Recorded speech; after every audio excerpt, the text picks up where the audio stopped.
এখন রাজনীতি হয়ে গেছে পদ পদবীর প্রতি ছোটা, আর পদ পদবী থাকা মানেই এটাকে ধরে নেয় যে নিজের ভবিষ্যৎ গড়ার জায়গা।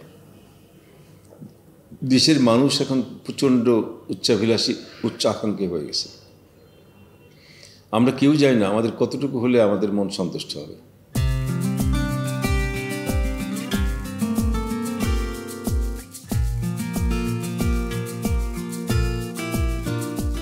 আমার বাবা হচ্ছে রেলওয়েতে চাকরি করতেন। সেই সুবাদে বাবার পাকশি রেলওয়ে ডিভিশনাল হেডকোয়ার্টারে তার পোস্টিং ছিল। আমার একেবারে শৈশব, কিশোর, বেড়ে ওঠা সবই পাকশিতে। যদিও আমাদের গ্রামের বাড়ি ছিল একেবারে নদীর ওপারে, কুষ্টিয়া জেলার ভেড়ামারায়, একেবারে নদীর পাড়ে যে ইউনিয়ন, বাইচার ইউনিয়ন, সেই ইউনিয়নে। কিন্তু আমরা পাকশিতেই থাকতাম। সেখানেই আমার স্কুলে হাতে খড়ি, আমরা স্কুলে পড়ছি। পাকশি রেলওয়ের একটি স্কুল ছিল, চন্দ্রপ্রভা বিদ্যাপীঠ। স্কুলটা বেশ পড়াশোনার দিক দিয়ে তার একটা খ্যাতি ছিল সেই সময়, গোটা জেলার মধ্যে একটা নামকরা স্কুল ছিল। আমরা ওখান থেকেই লেখাপড়া শেষ করেছি। আমি স্কুলটা আমার চন্দ্রপ্রভা বিদ্যাপীঠ থেকে, তারপরে ঢাকায় চলে আসি, ঢাকাতে ভর্তি হয়ে এবং ঢাকা কলেজে পরে লেখাপড়া করেছি। এরপরে তো আমার ঢাকা বিশ্ববিদ্যালয় থেকে অনার্স মাস্টার্স করেছি ম্যানেজমেন্টে।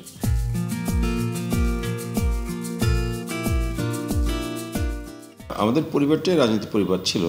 আমার বাবা চাকরি করতেন, তার পাশাপাশি রাজনীতি করতেন। আমার বড় ভাই, উনি একেবারে ছাত্র রাজনীতির সঙ্গে সরাসরি জড়িত ছিলেন। উনি ঢাকা বিশ্ববিদ্যালয়ে যখন ছিলেন, লেখাপড়া করছেন, সেই সময় 1964 সালে, তখন কিন্তু ছাত্রলীগ কেন্দ্রীয় কমিটির উনি শাস্ত্রীয় শিল্প সম্পাদক ছিল। এরপরে আমার যে মেজ ভাই, উনি বীর মুক্তিযোদ্ধা জনাব রশিদুল সাহেব, উনিও ছাত্র রাজনীতি করতেন। ঢাকা বিশ্ববিদ্যালয়ে উনি ফজলুল হক কলেজের ছাত্র সংসদের জিএস ছিলেন, ছাত্রলীগের সেক্রেটারি ছিলেন। তো সেই সুবাদে আমাদের পরিবারটাই ছিল রাজনীতির পরিবার। তা আমি আসলে ছাত্র রাজনীতিতে ওইভাবে সরাসরি কোনো পদ পদবীতে তখন চাওয়া হয় নাই, সুযোগ ঠিক ওইভাবে খুব একটা ইচ্ছা হয় না। তবে রাজনৈতিক সব কর্মসূচিতে আমার অংশগ্রহণ ছিল, অংশগ্রহণ থাকতাম। সেই হিসেবে আমার ছাত্র জীবনটা শেষ হয়েছে। আমি সকল রাজনৈতিক কর্মসূচিতে অংশ নিতাম, কিন্তু আমি কোনো পদ পদবীতে ওই সময় যাইনি। আমার সময় যারা ছিল রাজনীতির সকলের সঙ্গে আমার ভালো সম্পর্ক ছিল, প্রতিটি কর্মসূচিতে থাকতাম। কিন্তু আসলে ওই পদ পদবীর ব্যাপারে আমার আগে খুব একটা ওরকম আকর্ষণ ছিল না, যেটা এখন দেখি আর কি, যে পদ পদবীর একটা আলাদা গুরুত্ব আছে, মহত্ব আছে।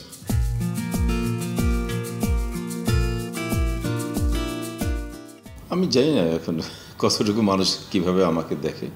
তো আমি চেষ্টা করি যে রাজনীতির যতটুকু সততা বজায় রেখে চলা, সেটা চেষ্টা করি। আমি কোনো অনিয়মের সঙ্গে জড়িত হওয়ার কখনো চেষ্টা করি নাই, সবসময় অনিয়ম থেকে দূরে থেকেছি। আমি দলের যখন দায়িত্ব নিয়ে আমি পথ চলেছি, আমি চেষ্টা করেছি যে সংগঠনের জন্য আমার সর্বোচ্চ শ্রম দেওয়ার। আমি প্রথমে আমার ছাত্রজীবন শেষ করার পরে আমার থানা আওয়ামী লীগের সদস্য হই। এরপরে জেলা আওয়ামী লীগের সদস্য ছিলাম, তারপর জেলা আওয়ামী লীগের জয়েন্ট সেক্রেটারি, জেলা আওয়ামী লীগের ভাইস প্রেসিডেন্ট ছিলাম। আমি 96-এ প্রথম জাতীয় সংসদ নির্বাচনে মনোনয়ন পেয়েছিলাম, তখন নির্বাচন করেছিলাম। আমাদের আসনটা ছিল আওয়ামী লীগের জন্য খুব নেতিবাচক আসন, যে ওটার এন্টি আওয়ামী লীগের সেন্টিমেন্ট ওখানে বেশি ছিল। তারপরেও আমি চেষ্টা করেছিলাম সেখান থেকে, যে 96 থেকে যখন 2001-এ নির্বাচন আসলাম, তো আমার প্রায় 300% ভোট আমি ইনক্রিজ করেছিলাম। তো আমার যেটুকু যখন যেটা করি চেষ্টা করি, মানে পুরোপুরি ডিভিশন দিয়েই আমি চেষ্টা করি, সেটা আমি করেছিলাম। আমি পরবর্তী 2008-এর নির্বাচনে জোটের কারণে আমাকে ছেড়ে আসতে হলো। আমি মনোনয়নপত্র উইথড্র করে চলে আসলাম। তারপরে তো নেত্রীর সঙ্গে আমি ছিলাম। তো এরপরে আমি বাংলাদেশ আওয়ামী লীগের জয়েন্ট সেক্রেটারি হিসাবে মনোনীত হলাম বা নির্বাচিত হলাম। তখন থেকে আমি চেষ্টা করেছি দলের জন্য যতটুকু আমার শ্রম দেওয়া বা আমার যতটুকু করার আমি দায়িত্ব পালন করে যাচ্ছে।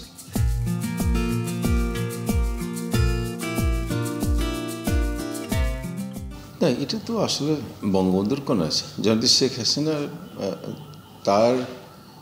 তাকে মূল্যায়ন করতে হলে বঙ্গবন্ধুর রাজনীতির সঙ্গে মূল্যায়ন করতে হবে। এইটা শেখ হাসিনার সঙ্গে অন্য কারোর কোনো কম্পেয়ার করার সুযোগ নাই বা অন্যভাবে মূল্যায়ন করার সুযোগ নেই। আমার দেখা মতে যে এরকম দেশের প্রতি নিবেদিত প্রাণ এবং দেশকে ভালোবেসে একটা মানুষ যে জীবনের সবটুকু তার ধ্যান ধারণার মধ্যে দেশকে নিয়ে চিন্তা ভাবনা, দেশের মানুষকে কীভাবে উন্নয়ন করবে, দেশকে এগিয়ে নিয়ে যাবে, দেশের মানুষের ভাগ্য রক্ষণ করবে, সার্বক্ষণিক এই চিন্তায় থাকে তার এবং কর্মকাণ্ডের মাধ্যমে। এরকম দ্বিতীয় কোনো একটা আমি আমার জানা মতো কোনো রাজনৈতিক নেতা বা কাউকে দেখি নাই। আমাদের নেত্রী শেখ হাসিনা উনি দিনের বেশিরভাগ সময়ই কিন্তু কাজ করেন এবং দেশকে এতটাই ভালোবাসেন বা দেশের জন্য কাজ করার জন্য তিনি কিন্তু তার সংসার, তার সন্তানদের দিকেও উনি কিন্তু সেভাবে কখনো নজর দেন নাই, সময় দিতে পারেন নাই, বরং তাদেরকে দূরেই রাখছেন যাতে এটা নিবেদিতভাবে দেশের জন্য কাজ করতে পারেন। এবং দিনের মধ্যে বেশিরভাগ সময় মানে 16-17 ঘন্টায় উনি কিন্তু কাজের মধ্যে থাকেন, রাত্রে এক ঘুমানোর সময় ছাড়া সার্বক্ষণিক কাজের মধ্যে থাকেন। আল্লাহ পাক তার অসীম মানে স্টেমিনা দিয়েছে, প্রাণশক্তি। আমরা নিজেরা অবাক হয়ে যাই।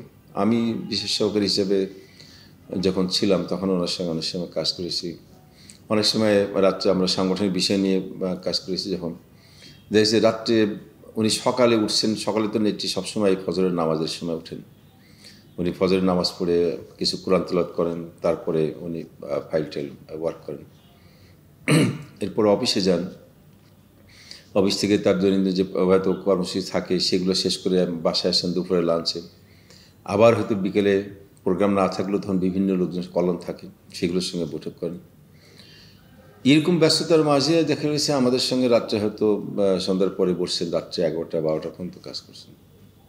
আমরা নিজেরাই অনেক সময় ক্লান্ত হয়ে যেতাম, কিন্তু নেত্রীকে কখনো ক্লান্ত হতে দেখি নাই, অসীম মিষ্টিমনা। আর ওনার মধ্যে প্রচণ্ড প্রাণশক্তি আছে, প্রচণ্ড উদ্যমী, এবং এটা বলা যায় যে ওনার ভিতরে একটা জিদও আছে। যে দেশটাকে তার পিতা, জাতির পিতা বঙ্গবন্ধু শেখ মুজিব স্বাধীন করে রেখেছেন, যে স্বপ্ন নিয়ে যে একটি ক্ষুধামুক্ত, দারিদ্র্যমুক্ত, অসীমতিক চেতনার বাংলাদেশ গড়ার, সেই বাংলাদেশটাকে উনি গড়বেনই এরকম একটা তার মধ্যে দৃঢ় প্রত্যয় সবসময় আমি দেখি, এটা দেখেছিলাম। এবং যার জন্যই কিন্তু তিনি সব কিছুকে দূরে ঠেলে রেখে একমাত্র দেশের উন্নয়ন অগ্রগতিকে তার মূল ধ্যান ধারণার মধ্যে রাখতে সক্ষম হয়েছিল।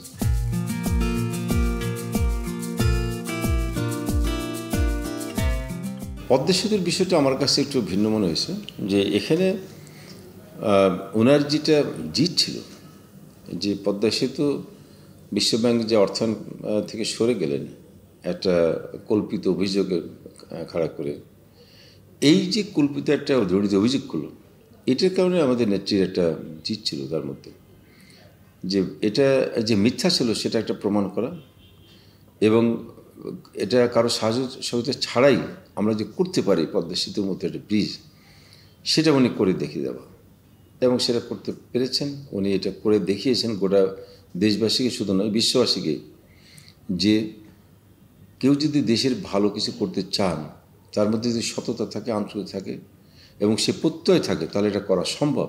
সেটা আমাদের প্রধানমন্ত্রী, মাননীয় প্রধানমন্ত্রী শেখ হাসিনা করে দেখিয়েছেন।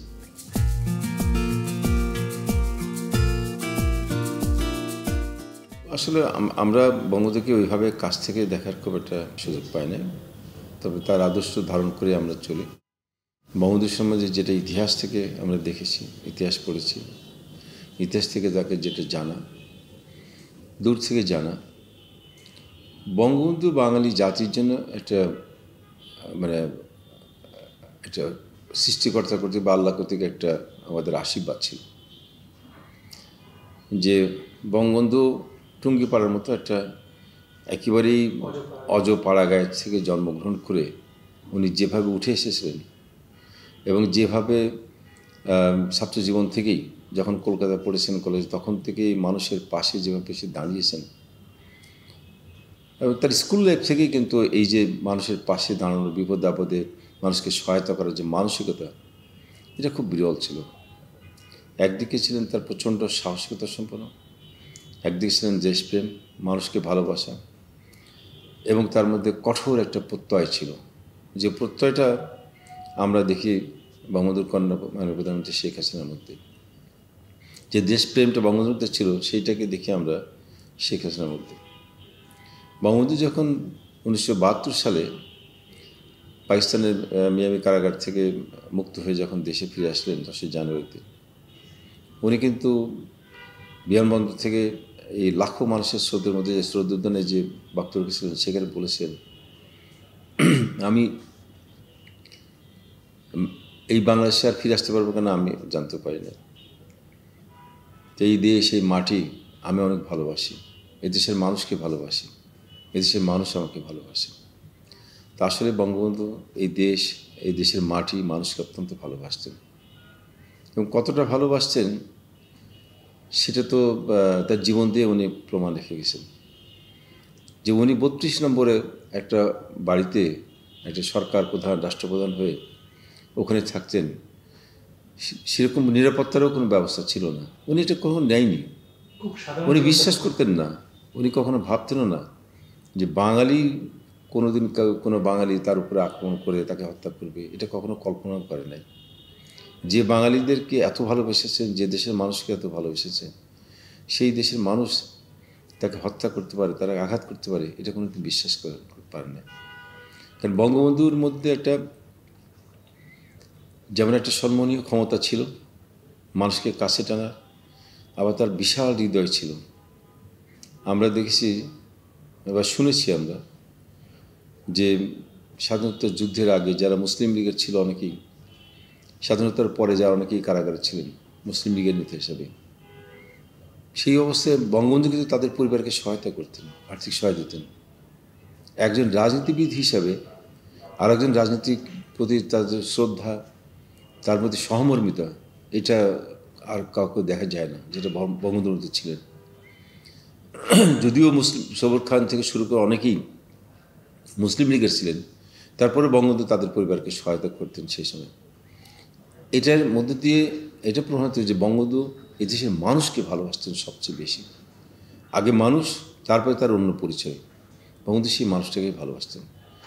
এইরকম বঙ্গবন্ধুর মতো মানুষ বাংলাদেশে আর কখনো সৃষ্টি হবে না। আর এইরকম একটা মহামানব, এটা পৃথিবীর ইতিহাসে একটা দেশে হয়তো যুগে যুগে একজনই জন্মায় শতবর্ষে, যেটা আমাদের বঙ্গবন্ধু শেখ মুজিবুর রহমান ছিলেন।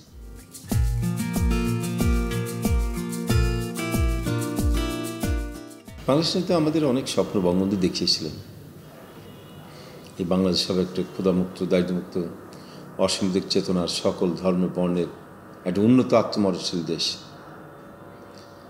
আমরা সেই দেশটাই তো দেখতে চাই। সেই দেশটার জন্যই তো আমরা লড়াই করেছিলাম। 71-এ আমরা 9 মাস যুদ্ধ করে দেশ স্বাধীন করেছিলাম 30 লক্ষ মানুষের জীবনের বিনিময়ে, 2 লক্ষের বেশি মা বোনের আত্মসম্মানের বিনিময়ে। তো সেই বাংলাদেশ তো আমরা দেখতে চাই, সেই বাংলাদেশ আমরা গড়তে চাই। আজকে সেই বাংলাদেশ আমরা গড়ার পথে অনেক দূরে এগিয়ে গেছি। বিশেষ করে মাননীয় প্রধানমন্ত্রী বঙ্গবন্ধু কন্যা জয়ন্তী শেখ হাসিনার নেতৃত্বে দেশ আজকে উন্নয়নের মহাসড়কে। চরম দরিদ্র দেশ ছিল, মাত্র $600 নিচে ছিল মাত্র চাই, সেখান থেকে আজকে এই 14 বছরে দেশকে টেনে উন্নয়নে নিয়ে এসে আজকে চরম দরিদ্র দেশ থেকে আজকে উন্নয়নশীল রাষ্ট্র হিসেবে প্রতিষ্ঠা করেছেন। আজকে প্রায় $600 জায়গায় আমরা $2900 মাথা পিছু আয় পৌঁছে গেছি। আমরা উন্নয়নের মহাসড়কে আসি। আমার বিশ্বাস বঙ্গবন্ধু কন্যা জয়ন্তী শেখ হাসিনার হাতে ক্ষমতা থাকলে এই দেশের উন্নয়ন ধারা অব্যাহত থাকবে, দেশ এগিয়েই যাবে। হয়তো আমরা 10 বছর পরে হলো বা 15 বছর পর হলো বাংলাদেশকে একসময় আমরা উন্নত রাষ্ট্রে পরিণত করতে পারবো। কিন্তু একটা জায়গায় আমার একটু কষ্টের কথা আছে, শঙ্কার কথা আছে, যে বঙ্গবন্ধু সেই স্বপ্নের বাংলা গড়ার ক্ষেত্রে আমরা যে উন্নয়ন, অর্থনৈতিক উন্নয়নটার দিকে আমরা দ্রুত এগিয়ে যাচ্ছি, কিন্তু পাশাপাশি সেই স্বপ্নের বাংলা গড়ার ক্ষেত্রে সবচেয়ে বড় বাধা হিসেবে ভবিষ্যতে দাঁড়াবে সেটা হচ্ছে আমাদের মানুষের মধ্যে নীতি নৈতিকতা, মূল্যবোধের চরম অবক্ষয়। একটা সততাহীন অসৎ একটা নীতিনৈতিকহীন জাতি হিসেবে আমরা ধীরে ধীরে সেদিকে এগিয়ে যাচ্ছি। আমি আশা করি যে আমরা একটা মানবিক মূল্যবোধ সম্পন্ন, নীতি নৈতিকতা বোধ সম্পন্ন, সৎ আদর্শের একটা জাতি নেতৃত্বে আমরা দেশকে এগিয়ে নিয়ে যাব। সেই ধরনের একটা জাতি আমাদের গড়ে উঠুক, সেটাই আমাদের প্রত্যাশা থাকবে। সেই জাতি বা সেই দেশ দেখারই আমার স্বপ্ন।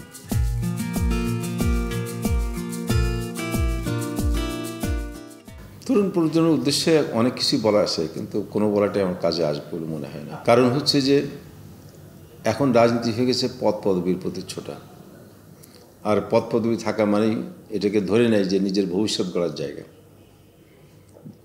দেশের মানুষ এখন প্রচণ্ড উচ্চাভিলাষী, উচ্চাকাঙ্ক্ষী হয়ে গেছে। আমরা কেউ জানি না আমাদের কতটুকু হলে আমাদের মন সন্তুষ্ট হবে, কতটুকু প্রাপ্তি হলে আমরা সন্তুষ্ট হব, আমরা কেউ জানি না। এরকম মানসিকতা সম্পন্ন যদি থাকে তাহলে পরে সেই জাতির আর কোনো ভবিষ্যৎ থাকে না। আমার তরুণ প্রজন্মের প্রতি একটাই আমার অনুরোধ থাকবে, যারা রাজনীতি করতে চায়, রাজনীতি ছাড়া তো দেশ চলে না। রাজনীতির মাধ্যমেই দেশ গড়া যায়, রাজনীতির মাধ্যমেই দেশের ভবিষ্যৎ গড়া যায়। খারাপ থেকে ভালো করা যায়, আবার ভালো থেকে খারাপও রাজনীতির কারণে হয় অনেক সময়। তরুণ প্রজন্মের প্রতি আমার অনুরোধ থাকবে, রাজনীতি তারা করুক, কিন্তু একটা আদর্শ মানুষ হিসেবে আগে নিজেকে তৈরি করুক।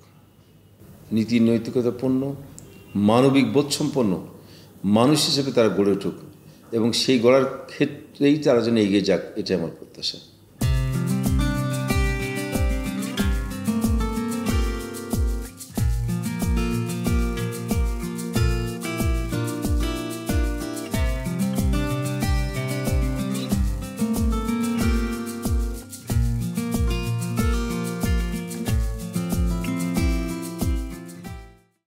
সংবাদ, ফিচার ও অনুষ্ঠানের জন্য ভিজিট করুন সংবাদ প্রকাশের ওয়েবসাইট এবং যুক্ত থাকুন ফেসবুক পেজ ও ইউটিউব চ্যানেলের সঙ্গে।